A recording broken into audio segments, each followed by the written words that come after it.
السلام عليكم ورحمة الله. عاملين ايه؟ ان شاء الله النهاردة اول فيديو في سلسلة رحلة. انا الفيديو اللي فات كنت عرفتكم على نفسي، عرفتكم انا ليه عملت القناة دي وايه هدفي من خلالها. انا النهاردة جاية زي ما قلت في الفيديو اللي فات اتكلم عن تعمل ايه لما تبدأ متأخر علشان تسبق الكل. مبدئيا الحياة مش سباق، بس طالما اللي حواليك حاطين ضغط جوه دماغك انه انت متأخر جدا وانت نفسك حاسس بكده، سيبك من الناس واللي بيقولوه. لو انت نفسك حاسس بكده تعالى بقى، لو شايف ان الناس كلها سبقتك وان انت اتأخرت، عايزة اقولك ان التأخير مش حكم بالإعدام، بالعكس ده ممكن في اوقات كتير يبقى ميزة. ايوه، انك تبدأ متأخر في اوقات كتير بيكون ميزة لصالحك انت، ايا كان بقى السبب اللي اتأخرت عشانه بقى. كان عندك اولوية تانية، ما كنتش فايق اساسا، الظروف كانت عالية جدا جدا جدا جدا لدرجة ان انت فعلا ما كنتش عارف تبدأ وقتها. ايا كان بقى السبب اللي اتأخرت عشانه ايه. انا واحدة بدأت متأخر سنين، مش بس سنين، انا بدأت متأخر من ناحية الثقة في ان انا اصلا ابدأ ولا لا، يعني انا اصلا ممكن اعمل كده. بدأت متأخر في كل حاجة، مش بس في السن، لكن انا بدايتي المتأخرة في كل حاجة دي ما كانتش رفاهية بالنسبة لي. انا كنت لازم ابدأ علشان انجو، علشان اعيش، كانش في حل تاني. ولحد اللحظة اللي انا بصور فيها الفيديو ده انا لسه حياتي مش مستقرة ابدا، ولسه وحوش واعداء الماضي بيطاردوني علشان مصممين يسيبوا بصمتهم المؤذية في حياتي، ولكن ده مش هيحصل. وانا بقول لهم مستحيل اسمح بده تاني ابدا. فقت، وصلت لاخر نقطة كنت ممكن استحمل لحد عندها، عاملة زي حد خارج من حرب خسران كل حاجة حرفيا. او انا فايقة من بدري بس كنت مستنية، اللي هو عندي امل اللي هو طب ما يمكن اي حاجة، يمكن الوضع يتحسن، طيب يمكن، عمالة ادي فرص واحسن الظن واحسن النية. بس خلاص انا وصلت لحتة لا لا خلاص اكتر من كده بجد كانت هتنتهي بكارثة مني، لان انا كنت في الحافة، خلاص في عنق الزجاجة، مفيش فرص تاني، مش هسمح بأي حاجة ممكن تأذيني. وأنا هنا علشان نفسي وعشان أي حد ممكن يكون بيمر بظروفي أو بأقل منها أو بأكبر منها. في كل الأحوال الوجع وجع، ومفيش أي حاجة ممكن تبرره مهما كانت. مفيش مبرر للوجع، مفيش مبرر للوجع. معلش حاسه ان انا طولت شويه في الانترو، بس انا كنت محتاجه اقول الكلمتين دول جدا، وعلى فكره هما برضو في صلب الموضوع اللي احنا هنتكلم عليه. تبدا بدري ولا تبدا واعي؟ سؤال صعب. ما هو برضو اللي بيبدا بدري الوعي بيجيله مع الوقت وبيزيد وبيتطور كل شويه، صح مفيش كلام، صح بيزيد بالتجارب بالخساره بالوقت، عارفه. بس التاخير لاي سبب بيخليك تبدأ وانت فاهم نفسك اكتر. لما بدايتك تيجي متأخرة لأي سبب كان، ايا كان السبب، بتكون فهمت نفسك اكتر، لانه انت عارف انت كل ده، انت عارف انت بتتأخر ليه، عارف كل ما الوقت بيعدي وانت متمسك بالحاجة دي، انت عارف ان انا عايز دي، انا مش داخله اجرب، انا عايز دي. تبقى عارف انت عايز توصل لايه بالظبط. وده اللي بيخليك تاخد خطوة البداية اصلا حتى وانت واخدها متأخر. انا دايما بحس ان اغلب اللي بيبدأوا متأخر بيبقوا بادئين مضطرين، يعني اللي هو كان عمال يأجل يأجل يأجل يأجل يأجل لحد ما وصل لوقت هو خلاص مش هينفع يأجل فيه، تيجي حاجة كده ترزعه على دماغه لا انا لازم ابدأ دلوقتي حالا باللي موجود. وده مش هيحصل الا لو هو واعي كويس قوي ان نجاته في البداية المتأخرة دي. تخيل، ما هو حرفيا لو ما قفلش كل الصفح اللي عمالة تستنزف فيه يوم ورا التاني يوم ورا التاني، وفتح الصفحة اللي هو عايز يفتحها فعلا، او الحياة اللي هو عايز يعيشها، هو هيموت، هو حياته ملهاش لازمة، حرفيا حياته ملهاش لازمة، عايش ليه؟ فاللي بيبدأ متأخر بيبدأ بعد ما يفهم كل الكلام ده ويتأكد كمان انه صح. غير كده لما تبدأ متأخر مش هتكون مشتت، لانك انت عارف انت عايز ايه اصلا. مش هتقعد بقى تجرب 100 حاجه، ويا دي تنفع يا دي، لو دي ما نفعتش يبقى هعمل التانية، لو ما حبيتش دي هبقى اروح التانية. انت بتبقى بادئ، انت عارف انت عايز ده. مش هنقعد بقى نجرب ونضيع في وقت. طبعا انا ما بتكلمش على الناس اللي هي اصلا بادئه متاخر تجرب هي عايزه ايه وتكتشف شغفها وتكتشف نفسها. لا، انا بتكلم على اللي هو اصلا عارف هو عايز ايه، بس كان في يعني الظروف الواقعيه حصراه غصب عنه، يعني غصب عنه حرفيا في مكان هو مش يعني هو عارف ان هو عايز ده، بس هو غصب عنه هنا. وطبعا هنا برضو انا ما بتكلمش على الناس اللي بتقعد تختلق لنفسها 100 عذر عشان ما تبدأش وعشان تفضل قاعدة نايمة. انا ما بتكلمش على الناس دي هنا خالص، انا بتكلم على اللي فعلا فعلا فعلا هم يبقوا عارفين نفسهم، اللي الواقع ضده، هو الحياة كلها ضده. هو امتى بقى بيتحرك؟ لما يوصل انا مش قادرة استحمل اكتر من كده، خلاص هو بيضرب الدنيا جزمة قديمة، واللي يحصل يحصل، حرفيا ايه اللي يحصل يحصل. وبيقوم يشوف نفسه ويشوف حياته، ظروف ضده بقى، واقع ضده، الناس كلها هتسيبه طز. فاللي بيبدأ متأخر بيبقى بادئ من هنا، بادئ لما يتأكد انه انا لو ما عملتش كده انا ماليش لازمة في الحياة. يا جماعة شكلنا قدام نفسنا، يعني شكلنا كده قدام نفسنا. تخيلوا ان يبقى حد حياته وربنا اداهاله على اسمه هو، وفي ناس تانيين بيحركوه بريموت كنترول. انتوا متخيلين عروسه ماريونات اللي بتبقى في المسرح دي؟ ده ايه ده؟ يعني شكلك قدام نفسك هتستحقر نفسك، مش هتحب نفسك، انت مش بتاع نفسك اساسا. ف يعني وحشه. فلما بقى ده يحصل مع شخص اصلا عنده اصرار على الحاجه اللي هو عايزها، بتبقى الموضوع قاتل، بيبقى الموضوع صعب. فبيوصل لمرحله انه لا ايا كانت بقى الخساره، يعني بيبقى عنده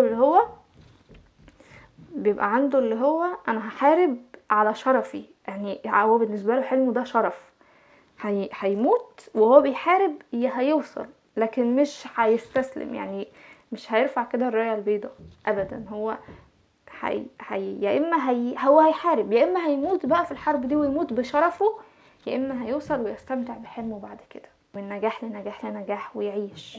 المتأخر غالبا بدايته جاية من وجع، والوجع لو دخل على الإنتاجية ودخل في حيز الإصرار بيكون أقوى دافع للاستمرارية، والاستمرارية ملهاش مصير غير النجاح. خدوا مني الجملة دي وما تراجعوش. أنا ما بدأتش لأن الظروف مثالية، أنا بدأت لأن مفيش حل غير إني أبدأ، ما عنديش اختيار تاني. ويمكن انت كمان وانتي كمان. في مقولة لمستني قوي من جوه واثرت فيا، بتقول ايه؟ بتقول ان الشجاعة الحقيقية مش انك تبدأ وانت واثق، الشجاعة انك تبدأ وانت خايف. صح؟ امال هتكون شجاعة ازاي؟ ما هي الشجاعة اصلا في اصلها عبارة عن مواجهة للخوف.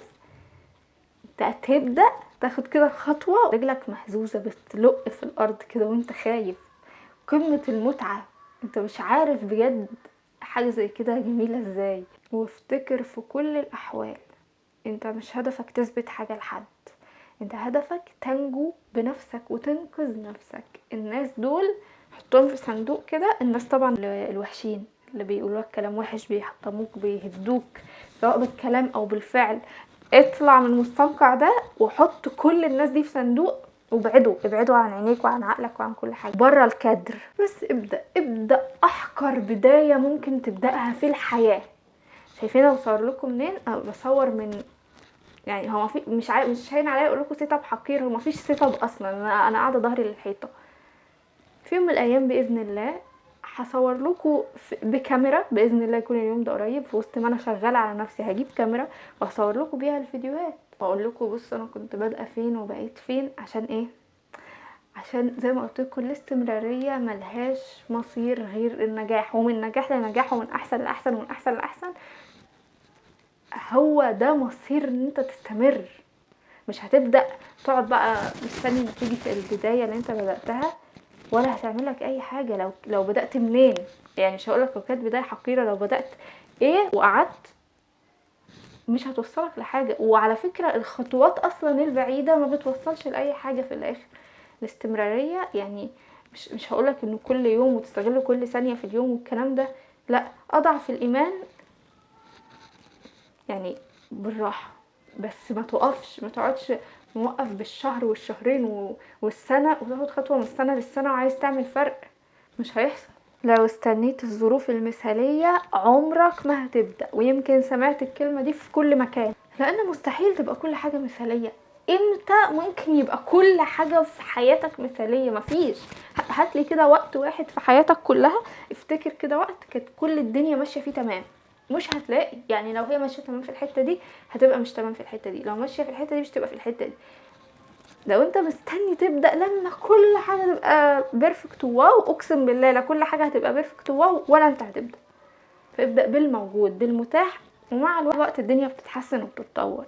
حاجه كمان، الشخص اللي بيبدا متاخر مش ساذج، مش سهل يضحك عليه. يعني لما مثلا حد يقعد يقول له ايه انت يعني هتوصل لفين باللي انت بتعمله ده، من غيرك كتير حاولوا ومعرفوش يوصلوا والكلام ده. اللي بيبدأ متأخر هو واعي كويس قوي وعارف انه مش هينجح الا بالاستمرارية والشغل والتعب والجهد والتفاني. اللي بيبدأ متأخر عارف كده. وعلى فكرة العادة دي او الصفة دي معتمدة اكتر على قوة الارادة. يعني ممكن يكون حد بادئ بدري وتكون برضو عنده، يعني مش لازم يكون بادئ متأخر. يعني ممكن حد يبقى بادئ بدري وبرضو مش فارق معاه الكلام ده، هو هيبدأ ويشتغل وهيحاول. بس اللي بيبدأ بدري ممكن احيانا بيبقى، يعني لو حد قاله الكلام زي ده ممكن يدخل الشك في قلبه. لكن لو هو عنده إرادة قوية هو هيكمل. هو خلاص انا عايز اعمل كده، انا هعمل كده بقى، ما سيبوني في حالي. بس زي ما قلت لكم اللي بيبدأ بعد ما كل اللي في سنه حرفيا سبقوه ده بيبقى ناضج. ده مش بيبقى فاشل، هو بيبقى ناضج. هو بيبقى مر بتجارب يعني. واللي بيوصل برضو بدري بيبقى مر بتجارب. بس اللي ما وصلش ده بيبقى عنده ايه، عنده حاجات كده. هو كان اصلا في حياته بيحاول انه ينجو بنفسه الاول وبعدين يعني لو كل البداية تيجي متأخرة بيبقى عنده أولوية في الأول ان هو ينقذ نفسه الأول من واقع سام محيط مقرف. بيبقى عنده هو حاطط قدامه انا عايز اطلع من هنا وبعدين ابدأ. فاللي بيبدأ متأخر اقسم بالله بيبقى عنده نضج ووعي اضعاف اضعاف اضعاف اللي بدأ بدري، او اللي حياته استمرت بالرتم الطبيعي اللي هو في السنة دي هيحصل كذا، في السنة دي هيحصل كذا، في السنة دي هيحصل كذا. تمام. فاللي بيبدأ متأخر هو عارف وفاهم وموافق وعايز وراضي بالتعب والشقة والمجهود والقرف كله في سبيل ان هو يوصل اللي هو عايزه. واعرف حاجة مهمة يعني جدا جدا جدا جدا جدا من هنا لبكرة، تعبك واسباب سعيك متحوشة عند ربنا. لو انت الباب ده تخبط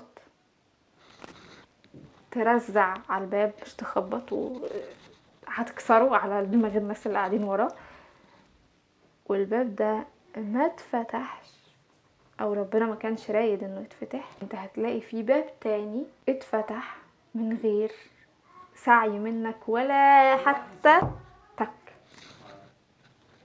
ليه؟ لان اسباب سعيك واجتهادك وتعبك على الباب التاني اللي ما اتفتحش ربنا محوشها لك عنده، ففتح لك الباب التاني من غير ايه.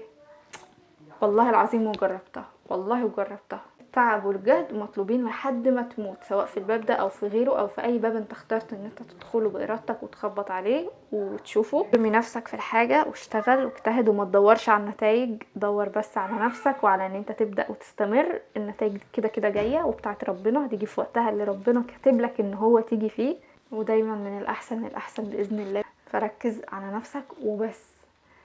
ده كان الفيديو الاولاني من سلسلة رحلة ان شاء الله باذن الله. الفيديو التاني هنزله بكرة، هيكون جزء تاني للفيديو ده لان انا حسيت ان هو طول جدا. انا لسه عندي كلام كتير عايزه اقوله في الموضوع ده، ف هخلي فيه جزء تاني باذن الله انزله بكرة. ولو حسيت ان الكلام ده لمس قلبك او لمس قلبك اعملوا سبسكرايب عشان بقية الفيديوهات توصل لكم باذن الله.